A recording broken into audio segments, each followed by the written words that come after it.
छत पर खेती करने वाला गांव।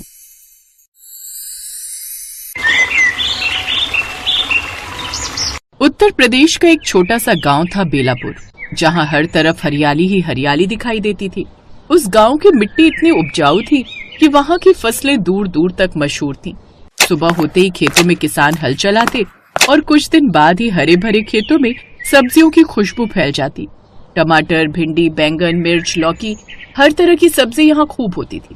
इसी वजह से शहरों से व्यापारी ट्रक लेकर आते और किसानों से सब्जियां खरीद कर ले जाते। सभी गांव वाले ये देखकर खूब खुश होते थे।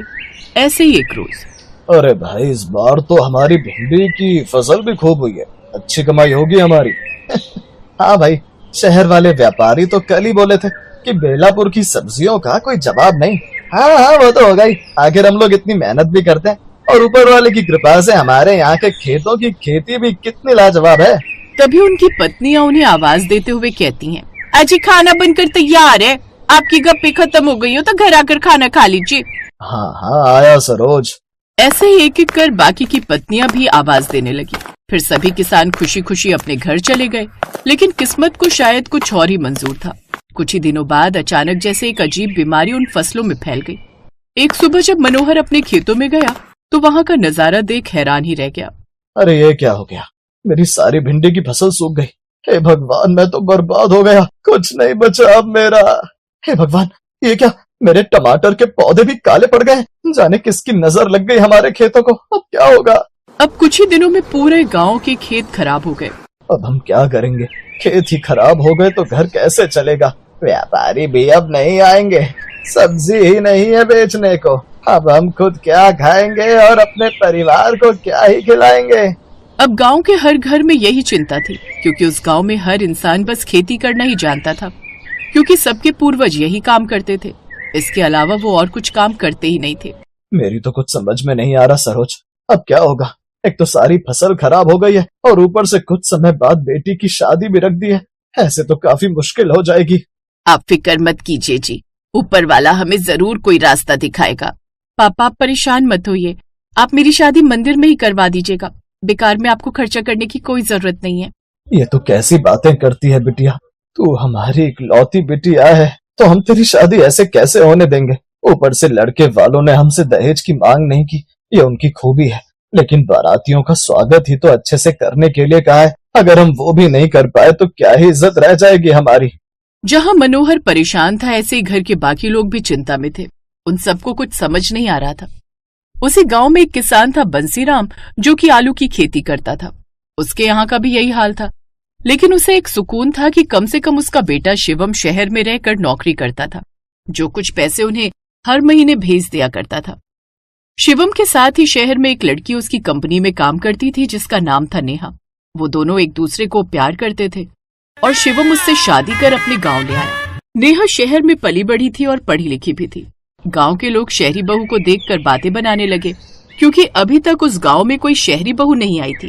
अरे, उस विमला का बेटा तो कोई शहरी बहू उठाकर ले आया। लो, फिर तो हो गया बेड़ा गड़क। एक तो वैसे ही वो उनका इकलौता लड़का है और ऊपर से वो शहर की बहू उठाकर ले आया। अब तो ना जाने क्या ही हाल होगा उनके घर का। अरे हाल क्या होगा, शहरी तितली है, पढ़ी लिखी होगी, 4 दिन में उनके बेटे को लेकर फुर्र हो जाएगी और फिर बूढ़े बुढ़िया अकेले रह जाएंगे, और क्या। शहर से आई लड़की को देखकर वो सब बिना सोचे समझे बातें बनाने लगे, लेकिन वो ये नहीं जानते थे कि जिनके बारे में वो ये सब कह रहे हैं, असल में वो बिल्कुल वैसी नहीं थी। अब कुछ दिन तक नेहा उसी गांव में रही, लेकिन धीरे धीरे उसने ये महसूस किया कि उनके घर के साथ साथ बाकी गांव के लोग भी उदास हैं। फिर एक रोज उसने अपनी सास से पूछा, माँ जी एक बात बताइए, गांव में सब लोग इतने परेशान क्यों हैं? फिर सास ने आह भरते हुए कहा, क्या बताऊं बहू, पूरे गांव के खेत खराब हो गए हैं। अब लोगों के पास कमाने का कोई सहारा नहीं बचा। हमारे पास तो एक सहारा हमारा बेटा भी है, जो शहर में नौकरी करता है, लेकिन बाकी सब गांव वाले तो बस उस खेती पर ही निर्भर हैं। अपनी बची खुची कमाई से ही जैसे तैसे वो सब घर खर्च चला रहे। ना जाने कौन सा कीड़ा लग गया उन सबके खेतों में। जितनी बार भी उन खेतों में फसल करो वो खराब ही हो जाती है। नेहा को यह सुनकर बड़ा दुख हुआ। अब उसने सोचा कि कुछ न कुछ ऐसा करना पड़ेगा जिससे गांव वालों की मदद हो। इसके बाद अगले दिन नेहा छत पर कपड़े सुखाने गई। वहां से उसने पूरे गांव की छतें देखी। हर घर की छत बड़ी बड़ी और खाली थी। उसी समय उसके दिमाग में एक विचार आया, कमाल है, यहाँ सबकी छतें इतनी बड़ी बड़ी हैं, ये लोग इसका इस्तेमाल क्यों नहीं करते। फिर वो जल्दी से नीचे आई और इस बारे में अपनी सास से बात करने लगी। माँ जी, अगर खेत खराब हो गए तो क्या हम छत पर सब्जियां नहीं उगा सकते? छत पर खेती? अरे बहू, ये कैसी बात कर रही हो? फिर शाम को जब बंशीराम और गांव के कुछ लोग घर आए तो नेहा ने वही बात दोहराई। बाबूजी, अगर हम छत पर मिट्टी भरकर खाद देकर सब्जियां उगाएं तो क्या पता छत पर की गई खेती अच्छी हो जाए। ये तुम कैसी बातें कर रही हो बहू? ये तुम्हारे शहर के फ्लैट की बालकनी नहीं है जहाँ 2-4 गमले टांग कर तुम उसमें धनिया उगा लो तो खुद को बड़ा होशियार समझने लगो। फिर ये बात सुनकर नेहा चुप हो गई, लेकिन उसने हार नहीं मानी। फिर अगले दिन नेहा ने अपने घर की छत पर जाकर मिट्टी भरी और बीज बो दिए। बहू, तुझे क्या लगता है इससे सच में कुछ होगा? माँ जी, कोशिश करने में क्या जाता है। ठीक है, जैसा तुझे ठीक लगे वैसा कर। अब धीरे धीरे पौधे बड़े होने लगे। फिर एक दिन पड़ोस की कमला छत पर आई। उसने देखा कि नेहा की छत पर टमाटर, मिर्च और धनिया के पौधे लगे हैं। अरे बहू, ये क्या कमाल देख रही हूँ मैं, ये सब सच में उग रहे हैं? हाँ चाची, थोड़ी मेहनत और सही देखभाल से सब हो सकता है। देखना, अब तो हम छत पर ही खेती करेंगे। ये देखकर वो बड़ी खुश हुई। फिर धीरे धीरे पूरे गांव में खबर फैल गई कि विमला की शहरी बहू ने तो छत पर ही खेती कर डाली। लोग अब नेहा की छत देखने आने लगे। अरे, ये तो सच में खेती हो रही है। हाँ, अगर हम भी ऐसा करें तो शायद कुछ फायदा हो जाए। अब उसकी देखम देखी कुछ ही दिनों में गांव के लोगों ने भी अपनी छतों पर खेती करना शुरू कर दिया और नेहा से छत पर खेती करने की सीख लेने लगी। हाँ काका, रोज थोड़ा पानी दो और इनकी अच्छे से देखभाल करो। अब धीरे धीरे गांव के हर घर की छत पर हरी भरी सब्जियां उगने लगी। फिर एक दिन शहर के व्यापारी फिर गांव आए। उन्होंने देखा कि खेत तो खाली है, लेकिन हर घर की छत पर सब्जियां लटक रही हैं। अरे, ये कैसी खेती है? ये हमारी नई बहू का आइडिया है। वाह, बड़ी समझदार है आपकी बहू। अब उन व्यापारियों ने उनसे खूब सारी सब्जियां खरीद ली। अब गांव वालों की फिर से कमाई होने लगी। पहले जो लोग उस शहरी बहू की बुराइयां करते थे, अब वो उसकी तारीफ करने लगे। आज अगर हमारा गांव फिर से संभला है तो उस शहरी बहू की वजह से। हमने बेकार में ही उसे कितना भला बुरा कहा। चलो, अभी नई बहू के घर चलकर उसे धन्यवाद देते हैं। बहू, पहले हमने तुम्हें बेवकूफ समझा था, लेकिन आज तुमने पूरे गांव की किस्मत बदल दी। मैंने कुछ खास नहीं किया, बस मिलकर मेहनत की है काका। हाँ बहू रानी, अब हमारी छतें ही हमारा खेत बन गई हैं, हमारा रोजगार बन गई है। सभी ने नई बहू को खूब सारा धन्यवाद दिया, साथ ही उसकी खूब तारीफ भी की। और उस दिन से बेलापुर गांव सिर्फ खेतों की खेती के लिए ही नहीं, बल्कि छत वाली खेती के लिए भी मशहूर हो गया। कुछ समय बाद मनोहर काका की बेटी की शादी का दिन भी आ गया। मनोहर की छत पर खेती करके अच्छी खासी कमाई हो गई थी। उसने अच्छे से बारातियों के खाने पीने का इंतजाम किया। सभी बारातियों ने उनकी खूब तारीफ भी की। किसी ने सच ही कहा है, परिवर्तन ही संसार का नियम है और कभी कभी नया विचार ही सबसे बड़ी उम्मीद बन जाता है।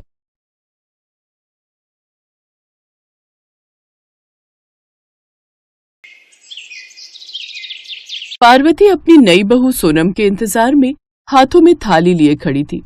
अपनी बहू की आरती उतारकर पार्वती बोली, सोनम बहू, अपने दाहिने पैर से ये कलश गिराकर अंदर आ जाओ। सोनम कलश गिराकर अंदर आ गई। उस घर को देखकर सोनम बोलती है, सूरज, तुम्हारा घर तो कितना छोटा है।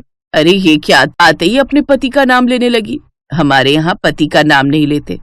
अच्छा, तो आप बाबूजी को कैसे बुलाती थी? मैं तो इन्हें सूरज के पापा कहकर बुलाती थी।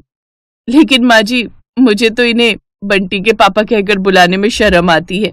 तुम भी ना एकदम बॉडम हो, तो तू इसको एजी ओजी कहकर बुला लिया कर। अच्छा जाओ, अब अपने कमरे में जाओ और नहाकर फ्रेश हो जाओ। फिर कल तुम्हें अपने हाथों से प्रसाद बनाना है, जिसके लिए हमें कुलदेवी की पूजा करने जाना है। अगले दिन सुबह जल्दी उठकर सोनम नहाकर तैयार हो जाती है। फिर अपनी पहली रसोई करने रसोई में जाती है, जहाँ वो अपनी पहली रसोई में सबके लिए हलवा बनाती है और फिर कुलदेवी के मंदिर जाकर उन्हें वो प्रसाद चढ़ाती है। ऐसे ही कुछ दिन बीत जाते हैं। कुछ दिन बाद सोनम को अपने ससुराल के हालातों के बारे में पता चल जाता है। एक रोज, सुनिए जी, घर में सभी सब्जियां खत्म हो गई हैं, मुझे कुछ पैसे दे दीजिए। अगर नहीं दिए ना तो शाम को बनाने के लिए घर में कुछ भी नहीं होगा और हमें नमक या अचार के साथ रोटी खानी पड़ेगी। मैं खाने को कहाँ से लाऊं? अभी तो मालिक ने तनख्वाह भी नहीं दी। अच्छा, अब मैं चलता हूँ, काम पर जाने के लिए देर हो जाएगी। सूरज एक फैक्ट्री में गार्ड की नौकरी करता था। उसकी तनख्वाह बहुत कम थी और खाने वाले पूरे 5 जन। हे राम, 50 रुपए किलो बैंगन? नहीं नहीं, इतने महंगे नहीं चाहिए। अच्छा, ये आलू कैसे दिए? आलू भी पूरे 60 रुपए किलो। सब कुछ इतना महंगा है, इतनी महंगी महंगी सब्जियां खरीदूंगी तो आटा चावल कैसे आएगा? तभी सोनम के कानों में 10 रुपए अचार की आवाज पड़ती है। 10 रुपए अचार? ऐसा करती हूँ, आज यही ले चलती हूँ, कम से कम सस्ता तो है। उस रोज वो अचार लेकर ही घर आ जाती है और उसी से सबको रोटी परोसती है। लेकिन अब अगले कुछ दिनों तक भी वो वही सब उनको परोसती रहती है। अरे बहू, रोज ये अचार रोटी खाकर ऊब चुके हैं, घर में सब्जी नहीं बन सकती क्या? आप तो जानती हैं माँ जी, इनकी कमाई कितनी सी है और बाजार में सब्जियों के दाम कितने ज्यादा। भाभी ठीक कह रही है, अब जो भी बनाए खा लो। मुझसे तो नहीं खाया जाएगा बिना सब्जी के ये खाना। बंटी, ओ बंटी, जरा इधर तो आना। जा पड़ोस वाली कमला को बोल इस कटोरी में जरा सब्जी दे दे। 8 साल का बंटी कटोरा उठाकर सब्जी लेने पड़ोस की कमला काकी के घर चला जाता है। हाँ बोलो बंटी, ये कटोरी लेकर क्यों आए हैं? वो दादी ने थोड़ी सब्जी मंगवाई है। कमला मन ही मन सोचती है, आज अगर इसे सब्जी दे दी तो कल ये फिर कटोरी उठाकर सब्जी मांगने चला आएगा। एक काम करती हूँ, जो कल की बासी सब्जी रखी है वही दे देती हूँ। कमला बंटी को बासी सब्जी दे देती है, जिससे अब सोनम की सास पार्वती वो खा लेती है।